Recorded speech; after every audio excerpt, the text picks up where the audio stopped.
бозии суперҷоми тоҷикистон 2021 ки дар он қаҳрамони феълии тоҷикистон истиқлоли душанбе ва барандаи ҷоми кишвар равшани кулоб ба ҳам меоянд рӯзи 3 апрел доир мегардад. ҳар ду тим тамринҳои охирини худро барои ин рақобати ҳассос доир намуданд. гузориш аз ҷараёни машқҳои дастаҳои истиқлол ва равшан.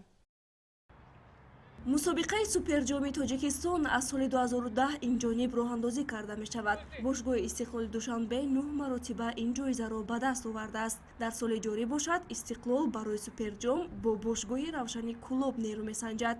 истиқлолиҳо таҳти роҳбарии Виталий Левченко омодагиҳои худро барои ин рақобат хотима доданд. чун имсол истиқлолро масъулияти баланди ширкат дар марҳилаи гурӯҳии лигаи қаҳрамонҳои конфедератсияи футболи осиё интизор аст, роҳбарияти бошгоҳ барои мустаҳкам кардани ҳайат легионеру футболбозони навро харидорӣ намуд. аз ҷумла ҳимоятгари украинӣ Андрей Мишенко, нимҳимоятгари ҷопонӣ Риота Нома ва ҳамвагари ҳолландии Ҳусейн Доган шомили даста шуданд. ҳамчунин Нуриддин Давронов, Манучер Сафаров, Ислом Зоиров, Муҳриддин Ҳасанов ва Сафармад Ғаффоров ҳам дар мавсими нав шарафи истиқлолро ҳимоя мекунанд. ёдовар мешавем ки агар дар вақти асосии бозии суперҷом ғолиб муайян нашавад, ду қисмати иловагӣ ба кор бурда мешавад. дар сурати оне ки дар ин муддат ҳам дастаи беҳтарин маълум нагардад, тақдири бозӣ тавассути силсила зарбаҳои 11 метра ҳал мегардад.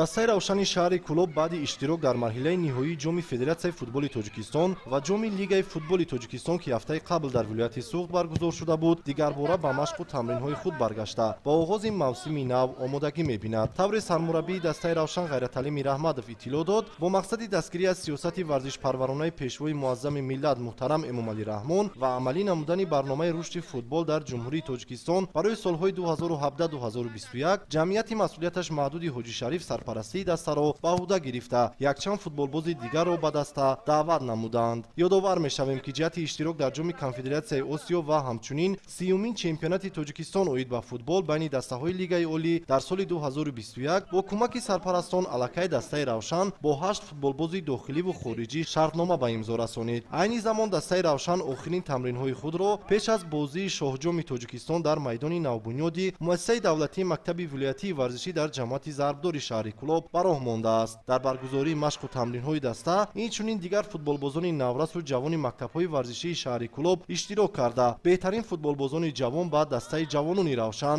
шомил гардиданд. дастаи равшани Кулоб ба суперҷоми Тоҷикистон як тайёрии хуб дидааст, чунки дар пеш як тими пурқуввати Осиё ҳам бигем хато намекунем, истиқлол дастаи истиқлол мебошад. барои мо раҳмат ба мактаби варзишии вилоятӣ ки ба мо майдон таъмин карданд, чихел як боду ҳавои зебо, як майдони зебо дар даста мо 6-7 бозингарони аз дигар даста аз шаҳрҳо дигар шаҳрҳо даъват кардем. барои ҳамин даста пурқувват шудааст. мо боварӣ дорем ки имсол як бозии хуб нишон медиҳем. дастаи равшани Кулоб айни замон баъди иштирок дар ҷоми Лигаи Тоҷикистон боз ду футболбози дигарро аз давлати Гана ба даста шомил кардааст ки аз ин футболбозон бо ҳамлавар Кинглис Осей шартнома баста шуда дар рӯзҳои наздик баъди дуруст шудани ҳуҷҷатҳои футболбози дигари ганагӣ ин нимҳимоятгар низ ба даста пайваст мешавад. сарбони дастаи равшан Ҳасан Рустамов аз мукаммал шудани даста ба мавсими нав иттилоъ дода қайд намуд ки онҳо танҳо барои ғалаба ба майдон мебароянд. дар дигар майдонҳо машқҳои худро идома додастем. мо пеш бозии суперҷом дорем. дар пеш ҳарифи мо дастаи истиқлол бисёр пурқувват ки мо ҳаракат мекунем ки мо ҳеҷ вақт мо бояд ба ғалаба бибурем. ҳама қачи дорем ки бояд мо ғалаба кунем бибурем.